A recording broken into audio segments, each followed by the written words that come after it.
30 de setembro de 2025, nesta terça-feira da 26ª semana do Tempo Comum, a Igreja celebra a memória de São Jerônimo, presbítero e doutor da Igreja.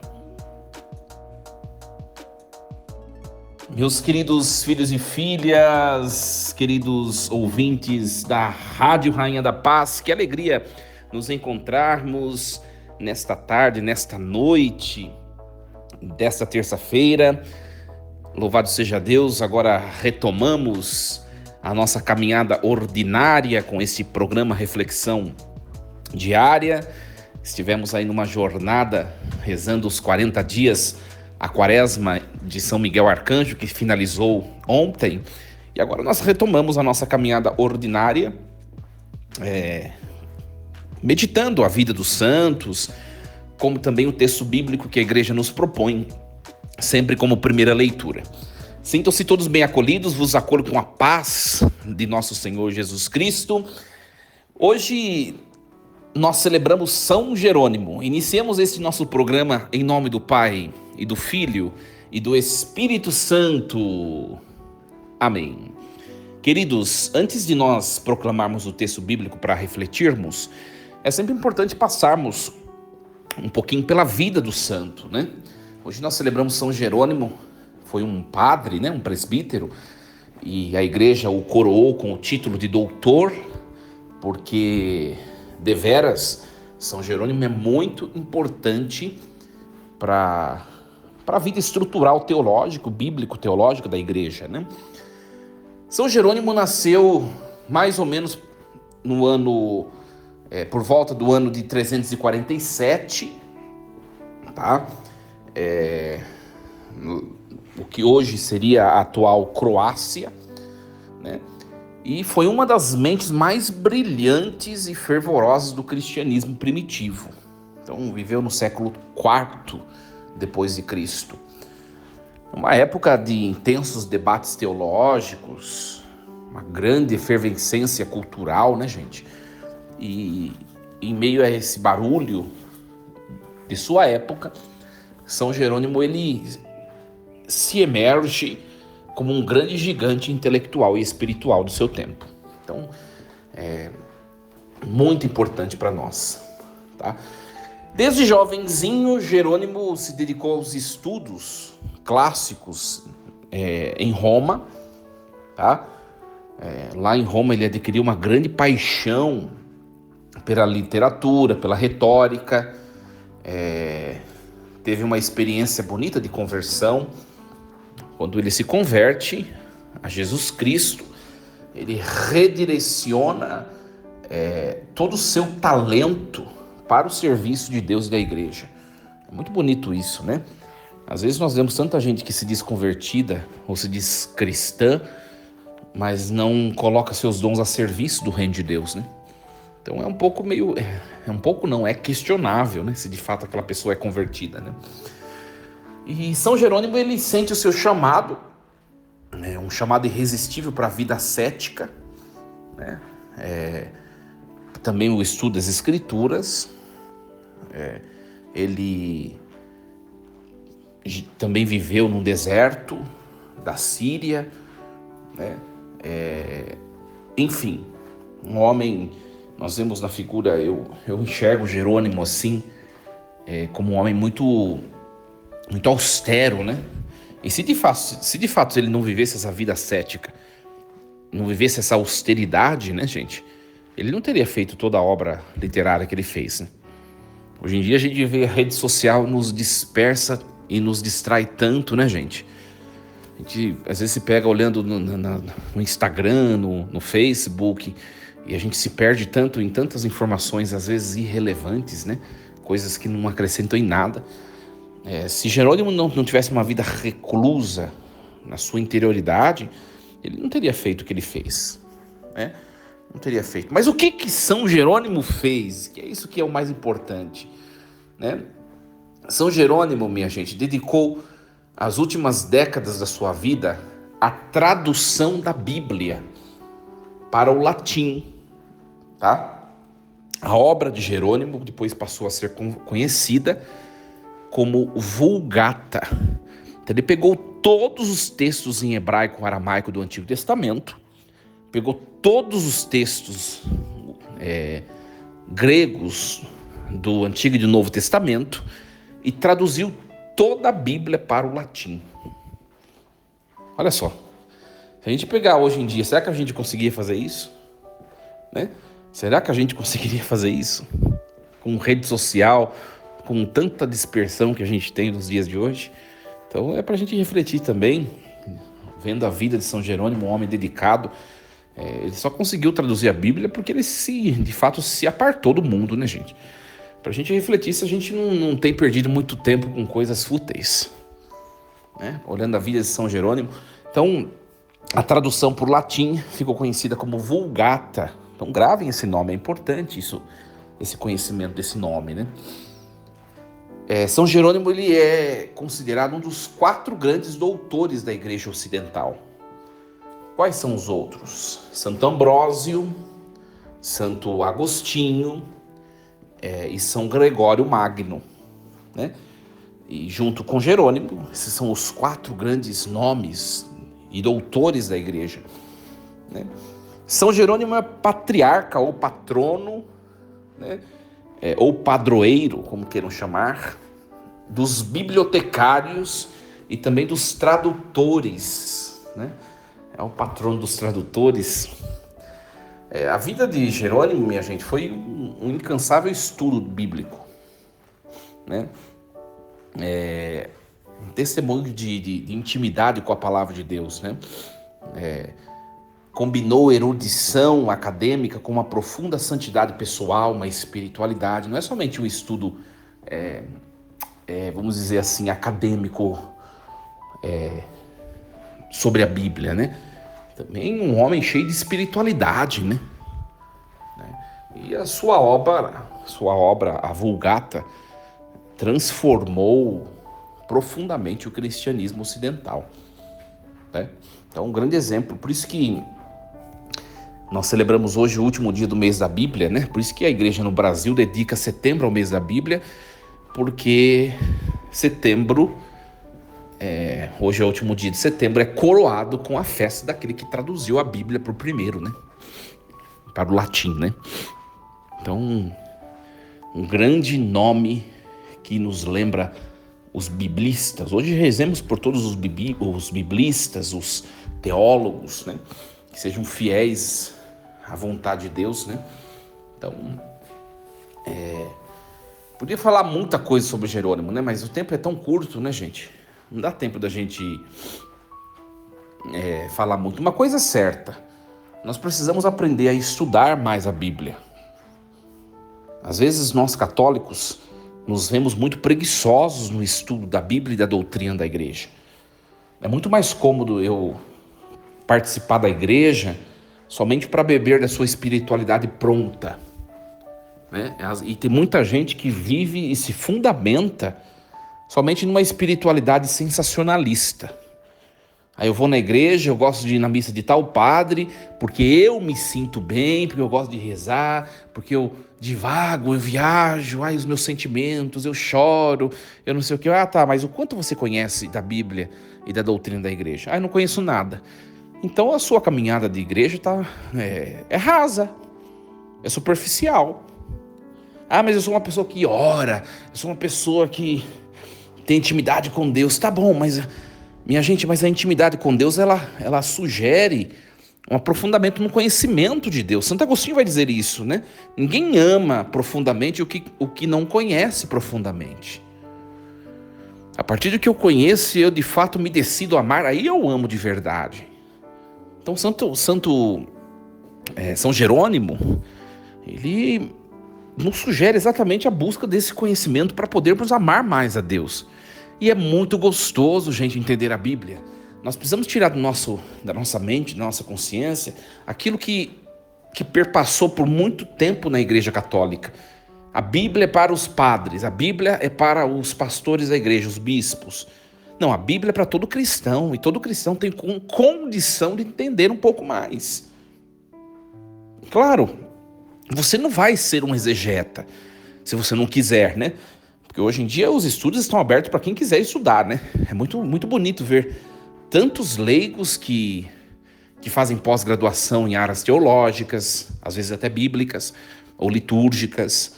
É muito legal ver leigos estudando, se aprofundando em teologia e também em filosofia, né? É muito, muito interessante. Hoje nós temos doutores, leigos que são doutores em Bíblia. Isso é muito bom, muito bom, muito bom, né? Só que não precisamos chegar a esse ponto para nós conhecermos o básico, né? Tem gente que fala assim, eu não sou estudioso, eu sou católico só, né? Eu não sou estudioso de Bíblia. Tá bom, mas tem coisas básicas que são necessárias, né? E conforme você vai conhecendo, olha minha gente, eu digo a vocês com propriedade, eu fui entender bem a Bíblia, né? Não foi na faculdade de filosofia e teologia, foi porque eu estudei a parte e continuo estudando. E olha minha gente, continuo estudando e a cada tempo que eu estudo eu descubro um detalhezinho diferente, alguma coisa nova, que eu fico mais ainda extasiado em mergulhar nas profundezas da Escritura. Nós vamos estudar a Bíblia a vida inteira, estudar a doutrina a vida inteira, a gente vai e nunca a gente vai esgotar a totalidade de novidades, porque Deus é inesgotável, né, gente? Deus é infinito. Então, também é uma reflexão para mim, para você, se nós não estamos acomodados. Sabe? A gente propõe, às vezes, na igreja, eu sempre falo para vocês isso, né? Às vezes você faz um cerco de Jericó, a igreja lota de gente. É emoção, é sentimentalismo, é música, né? De fato, é uma ação querigmática, isso é importantíssimo. Eu sou suspeito em falar, vocês sabem que eu gosto muito disso. Só que a gente tem que avançar para as águas mais profundas, né? Aí você propõe uma formação, um curso de Bíblia, um curso de documentos da igreja, vai meia dúzia de pessoas. Por quê? Porque as pessoas, muita gente quer viver só de sentimentalismo. Então a gente tem que dar passos. Tem que dar passos. Eu sempre prezo nas minhas homilias para sempre oferecer um detalhezinho teológico, bíblico, para que as pessoas possam me escutar e também crescendo, se enriquecendo espiritualmente. Esse é o objetivo, né? Nós vemos, eu podia falar tantas outras coisas de São Jerônimo, né? Além da Vulgata, São Jerônimo ele tem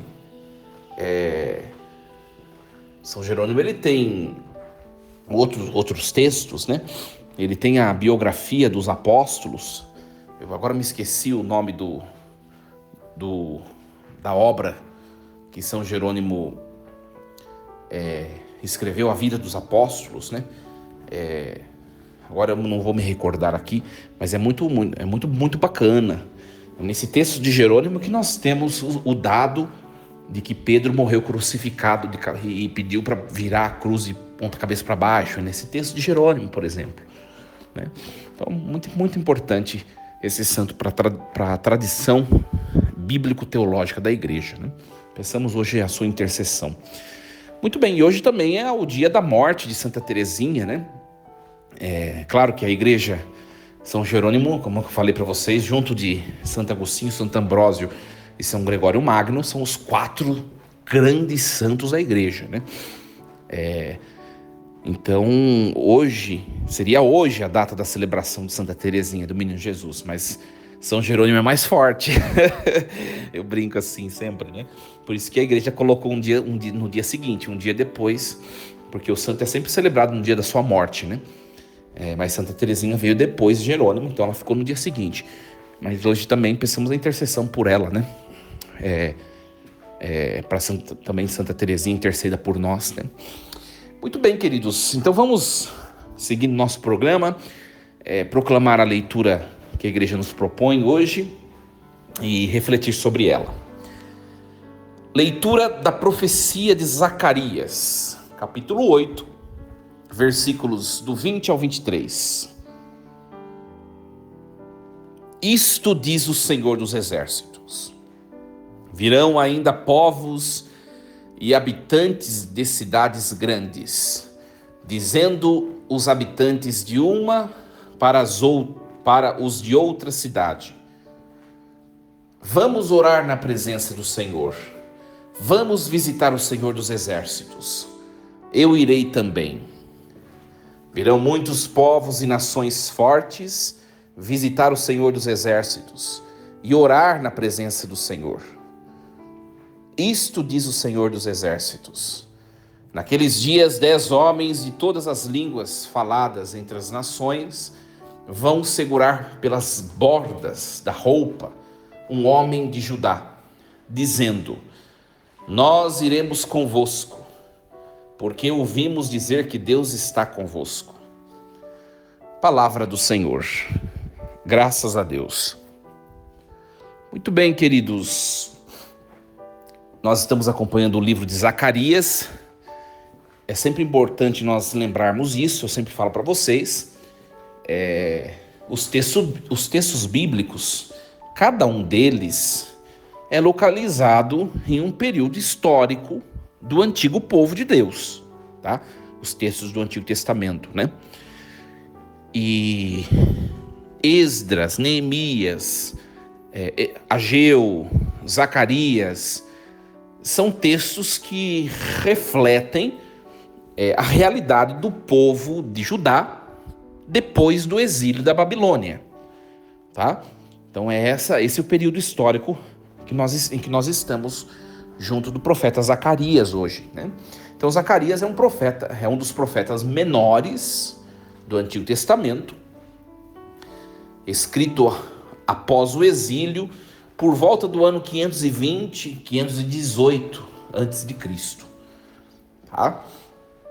Então o povo judeu, só recapitulando, o povo judeu já havia retornado à sua terra natal, que é Israel, né? Cuja capital é Jerusalém, mas o povo encontrava Jerusalém em ruínas. O templo ainda estava em construção, tá? Havia desânimo, dificuldades econômicas, desafios políticos. É nesse cenário, minha gente, que Zacarias, junto com Ageu, ele foi enviado por Deus para encorajar o povo a completar a reconstrução do templo e também a reavivar a sua fé, né? Então esse é o contexto histórico, tá? O capítulo 8º que nós ouvimos hoje, em particular, ele se insere no que nós chamamos de sessões dos oráculos da esperança e da restauração, tá? Então o capítulo 7 e o capítulo 8 são os chamados oráculos da esperança e da restauração. E hoje nós ouvimos o capítulo 8º, tá? Primeiro Zacarias repreende o povo, né? Por quê?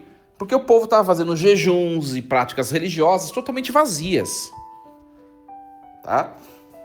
Deus promete bênçãos e promete ajudar o povo na reconstrução do templo. Então, esses versículos que nós ouvimos hoje, do 20 ao 23, nós podemos chamar de cume, né? Ou é a culminância dessa promessa de restauração do templo, tá? Então esse é o contexto desse texto que nós ouvimos hoje. No fundo é uma visão escatológica, né? Essa visão, ou seja, Deus está aqui para ajudar a reconstruir o templo. É uma visão escatológica que aponta para a plenitude dos tempos, né? Para o que vem depois, onde Deus também vai se manifestar e estará a tornar plena a construção da Jerusalém celeste, né? Então tudo que a gente vê na Bíblia que diz respeito a um período histórico sempre aponta para a realidade atemporal, né, da eternidade, né? Isso é uma visão chamada anagógica do texto, tá? Então vamos lá, versículo por versículo, para a gente entender um pouco. O capítulo 8, versículo 20. Ainda virão povos e habitantes de muitas cidades. Ainda virão. Ainda virão. O que significa ainda? Novamente ou de novo? Indica aqui no texto uma continuidade, uma nova fase de alguma coisa que já está prometida, que já está certa. E o que é? É a expansão da glória do Senhor, né, gente? A expansão da glória de Deus para além de Israel. Ou seja, ainda virão povos e habitantes de muitas cidades. Aqui nós vemos que a promessa de Deus não se restringe, não se limita somente ao povo que está em Jerusalém, ao reino de Judá. Mas é uma promessa que vai para além dos muros de Jerusalém. Interessante isso. A gente tem a tendência, nós também como cristãos, colocando na nossa vida já esse versículo, de querer tornar como que com certa exclusividade a salvação somente a nós. No fundo, nós temos de certa maneira um egoísmo espiritual. Nós não somos proprietários do céu, viu, gente? O céu é um bem que pertence a Deus e Ele entrega para quem Ele quiser. E Deus quer todos salvos. Se todos aceitarão, né? Já é um outro assunto, uma outra questão. Mas o projeto de Deus é que as portas dos céus estão abertas para todos. É isso que ele está falando. Virão povos de todas as cidades. Ou seja, Deus quer todos e tudo para Ele. Olha só. Não porque Deus tem o pecado do egoísmo, mas porque Deus, Ele é abundante em graça. Ele é a fonte da alegria, da felicidade perfeita. E Ele quer todos felizes. É o contrário, não é ambição, o egoísmo de Deus. Ao contrário, é amor, é solidariedade de Deus. Aquilo que é bom, nós devemos desejar para aqueles a quem amamos. Não é verdade? Depois o texto continua, versículo 21. E os habitantes de uma cidade irão até a outra, dizendo: vamos para suplicar a graça do Senhor e buscar o Senhor Todo-Poderoso. E também eu irei, diz o profeta. Olha só. Então aqui o profeta, ele descreve como é que Deus vai atrair as outras cidades para Jerusalém, que Ele quer que reconstrua. Uma visão escatológica também. A nova Jerusalém é o céu. Como é que Deus vai atrair pessoas de tantos lugares e povos diferentes, e culturas diferentes, e costumes diferentes, para ir para o céu? Nem todos conhecem o caminho único do céu, que é Jesus Cristo. Como é? Né? Não é uma ordem, não é uma imposição. É um convite. Olha só. Os habitantes de uma cidade irão a outra e vão dizer: vamos para suplicar a graça do Senhor e buscar o Senhor, porque eu também irei. É um convite. É um convite, é um anúncio.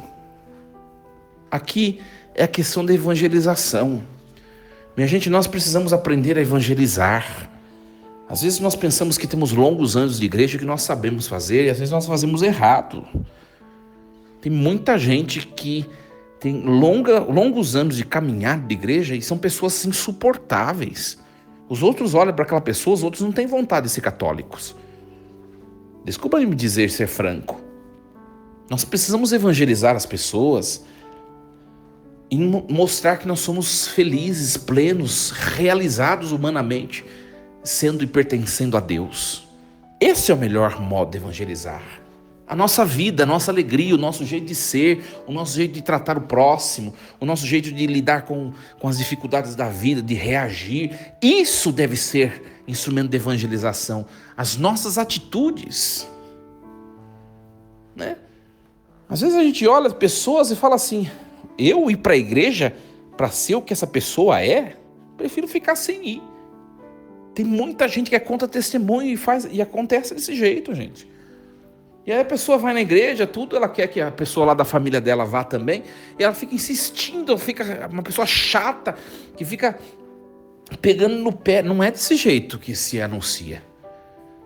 Aqui mostra a palavra, olha só, os habitantes de uma cidade, eles vão até a outra e vão convidar os outros. Vamos para a casa do Senhor? Vamos suplicar a graça do Senhor? Nós também iremos. Vamos, que tal? Não é uma imposição, não é uma coisa chata, não é um modo de evangelizar antigo, que supõe um proselitismo. É um convite. É um convite. Sabe quando você chega diante de alguém assim, você fala assim: olha, estou tão bem na igreja, você não quer fazer uma experiência? Vamos lá conhecer, né? Vamos lá conhecer. E aí, o jeito que você convida o outro fica balançado, né? Nossa, deve ser legal mesmo, né? A gente vê que você mudou tanto, você está bem, você está feliz. Vou lá conhecer, né? Vou lá conhecer. Aí a pessoa vai lá e de lá ela não sai mais. É isso que a palavra de hoje está fazendo, está falando para nós. Aí o versículo 22: assim muitos povos e nações poderosas virão buscar o Senhor Todo-Poderoso em Jerusalém e suplicar a sua graça. Olha só, né? A diversidade que converge em unidade. Muitos povos, muitas nações poderosas serão atraídas por Deus.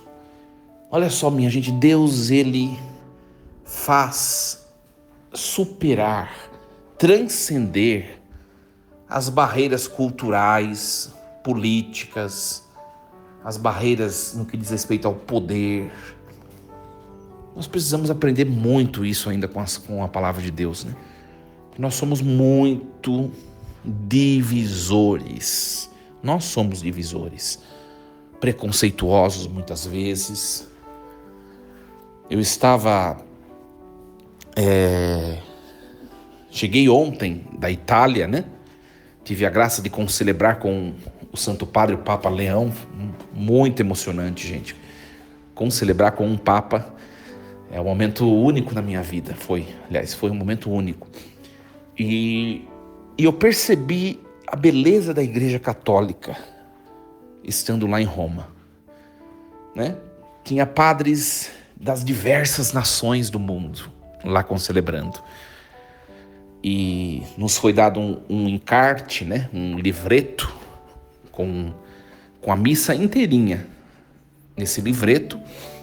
E tem as partes na hora da liturgia eucarística, tem as partes que os padres rezam junto com aquele que preside a missa, no caso o Papa, né?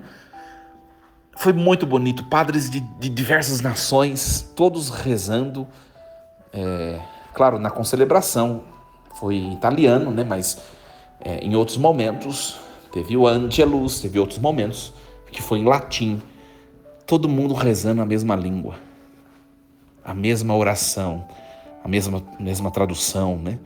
Pessoas de diversas nações, padres de diversas nações. Como é bonita a Igreja Católica. É fantástico isso, gente. Eu arrepiava, assim, né? Claro, um brasileiro que fala português vai rezar em italiano, vai ter, né? O italiano sai meio arredondado, né? Um inglês vai tentar rezar o que está escrito lá em italiano, sai mais arredondado ainda, né?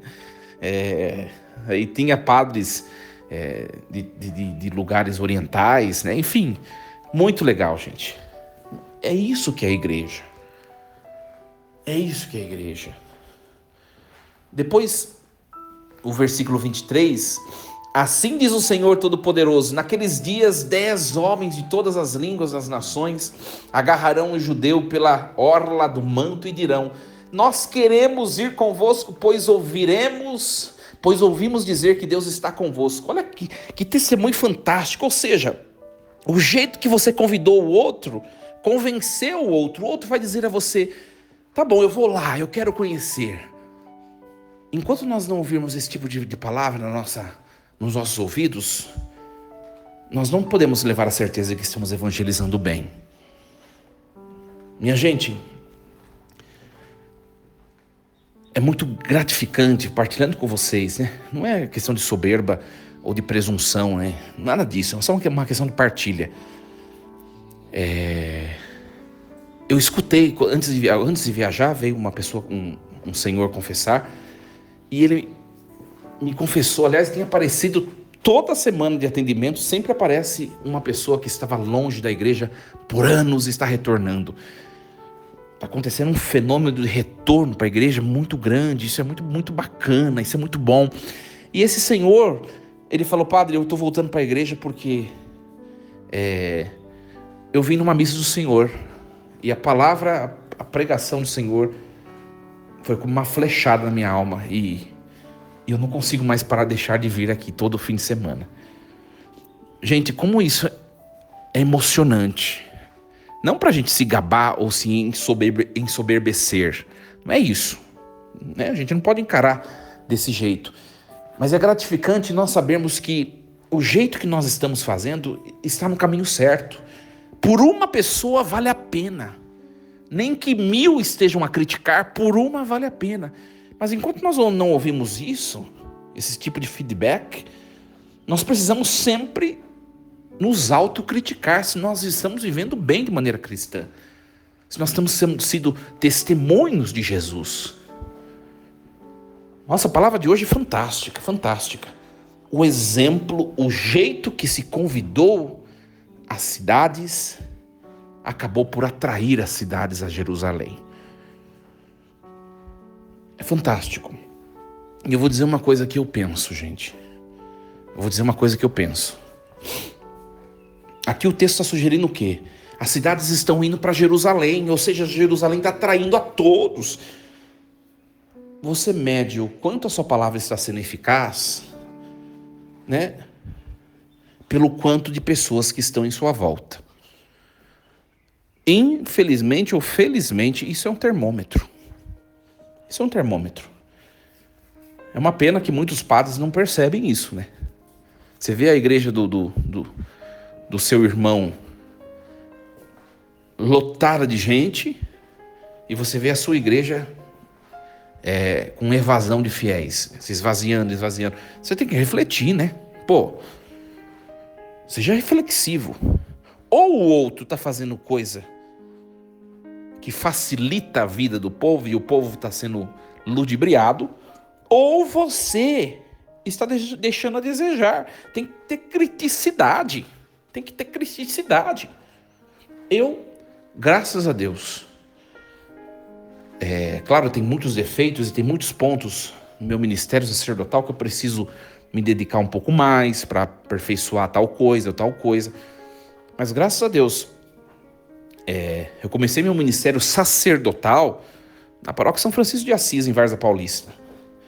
Foi um pós-pandemia, né? Um pós-pandemia ainda. Na verdade, estava na pandemia e peguei um pouquinho do pós-pandemia, mas depois já saí. Só que eu era vigário paroquial, então não tem muito termômetro, assim, né? Mas depois eu fui para a paróquia São João Batista, na cidade de Itu. Como eu estava no pós-pandemia, a paróquia ainda estava devastada pelo pós-pandemia. E graças a Deus eu dou testemunho de que meu jeito de pregar, meu jeito de acolher, meu jeito de abraçar, de olhar para as pessoas, isso fez com que a paróquia se revitalizasse, né? Agora eu estou nessa paróquia Bom Pastor, já tinha um grande número de fiéis, é uma paróquia muito populosa. Percebo, e as pessoas aqui dão testemunho, do quanto tem crescido a quantidade de fiéis, e não é por facilidades, minha gente. Pelo contrário, minha pregação é sempre dura e ríspida. Não são facilidades, né? As exigências para receber os sacramentos continuam as mesmas, porque nós seguimos as prescrições canônicas da igreja. Não são facilidades que estão atraindo, mas é a nossa hospitalidade. Estou falando de um contexto eclesial, mas isso vale no seu trabalho, vale na sua casa, isso vale onde nós convivemos de maneira geral. Então, que a palavra de hoje nos ajude a sermos pessoas que acolhem e que dão testemunho de que vale a pena ser de Deus. Vale a pena ser de Deus. Deus abençoe a todos vocês, queridos. Estamos de volta com o nosso programa de maneira ordinária, agora refletindo a palavra de Deus. Deus abençoe a todos. Você que me escuta pela Rádio Rainha da Paz, continue conectado conosco. Deus abençoe a todos. Lembremos sempre, Deus está no comando de tudo. Em nome do Pai, do Filho e do Espírito Santo. Amém. Até amanhã, minha gente, se Deus assim nos permitir.